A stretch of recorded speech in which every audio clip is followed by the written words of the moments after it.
உங்களுக்கு தமிழக மக்கள் மீது அவ்வளவு இணைப்பு இருந்ததுன்னா நாங்க 25-50 வருஷமா அரசியல் இருக்கவங்களுக்கு எவ்வளவு இணைப்பு இருக்கும். திரைப்படத்துல இணைப்பு இருந்தா நீங்க டிக்கெட் வாங்கிட்டு இணைப்பை ஏற்படுத்தினீங்க. நாங்க டிக்கெட் வாங்கிட்டு டிக்கெட் வாங்கி நின்னுதான் உங்களை இணைப்பை ஜெயிக்க வைக்கிறீங்களோ தோக்க வைக்கிறீங்களோ இல்ல. அவருடைய தொடர்ந்து திமுகவுக்கும் தாவேகாவுக்கும் மட்டும்தான் போட்டி அப்படிங்கிற ஒரு கருத்தை வந்து அவருடைய அதாவது அவரோட திமுக எதிர்ப்பை நான் வரவேற்கிறேன். நிச்சயமா திமுக எதிர்க்கப்பட வேண்டிய கட்சி. ஆனா திமுகவிற்கும் தாவேகாவிற்கும் எதை வைத்து சொல்கிறார்னு சொல்றேன். திமுக கூட்டணிக்கும் அதிமுக பாஜக கூட்டணிக்கும் தாங்க போட்டி, அரசியல் போட்டி. இதோட சினிமா இல்ல. யார் நீ டைரக்டரா நான் டைரக்டரா, 100 நாள் நீ ஓடுறியா நான் ஓடுறியான்னு கிடையாது. ஆக 10 வயசுல இருந்து சினிமால நடிக்கிற உங்களுக்கே இணைப்பு இருக்கும் பொழுது தொடர்ந்து அரசியல் களத்துல இருக்கிறவங்களுக்கு எவ்வளவு இணைப்பு இருக்கும், மக்களோட இணைப்பு இருக்கும். அதனால இன்னைக்கு பேசுறது எல்லாமே மத்திய பாரதிய ஜனதா கட்சி மக்களுக்கு செய்து கொண்டிருக்கிறது. மத்திய அரசு வந்து தமிழ்நாட்டுக்கு வெறுப்பு காட்டுகிறது. மத்திய அரசு தமிழ்நாட்டுக்கு வெறுப்பு உதயநிதி அந்த உதயநிதிக்கு எதுவும் புரியுதா புரியலையான்னு எனக்கு தெரியலப்பா. எழுதி கொடுக்கறவங்க இப்ப கொஞ்சம் எதுகை மோனையோட எழுதி கொடுக்குறாங்க, அது வேற விஷயம். உதயநிதிக்கு நான் கேட்கிறேன், 11 லட்சம் கோடி மத்திய அரசுல இருந்து தமிழ்நாட்டுக்கு வந்திருக்குன்னு தெரியுமா தெரியாதா?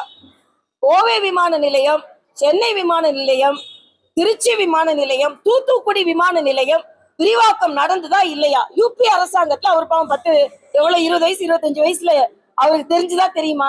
யூபி அரசாங்கத்துல எத்தனை விமான நிலையங்கள் விரிவாக்கப்பட்டது, எத்தனை துறைமுகங்கள் விரிவாக்கப்பட்டது, எத்தனை சாலைகள் விரிவாக்கப்பட்டது, வந்தே பாரத் ட்ரெயின் எத்தனை விட்டாங்க.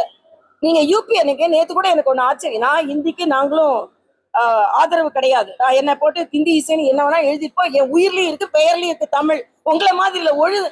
நேத்து கனிமொழின்றவங்க ஆராம்சே அப்படின்றாங்க, பேசிக்கிட்டே இருந்தவங்க தமிழ்ல இந்திய தொலைக்காட்சியில். அப்ப திமுக காரங்க எல்லாருமே ரகசியமா ஹிந்தி படிக்கிறாங்க. எப்படி ரகசியமா சாமி கும்பிடுறாங்களோ அதே மாதிரி ரகசியமா இந்தியும் பேசுறாங்க, இந்தியும் படிக்கிறாங்க. நாங்க அப்படி கிடையாது.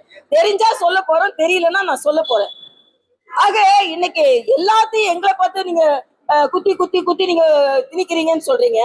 ஆனா நான் மறுபடியும் சொல்றேன், இன்னைக்கு காலகட்டத்துல பாரதிய ஜனதா கட்சி தான், மரியாதைக்குரிய பாரத பிரதமர் தான் காசி தமிழ் சங்கம் பேசினாரு, திருக்குறளை பேசுறாரு, பாரதிய பாராளுமன்றத்துல பேசுறாரு, வ.உ. சிதம்பரத்தை பாராளுமன்றத்துல பேசுறாரு.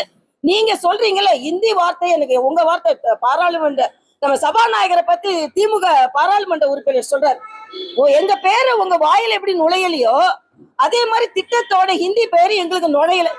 20 வருஷமா என்னங்க செஞ்சிட்டு இருந்தீங்க? 20 வருஷமா ஹிந்தி பேரை மாத்திருக்க வேண்டியது தானே.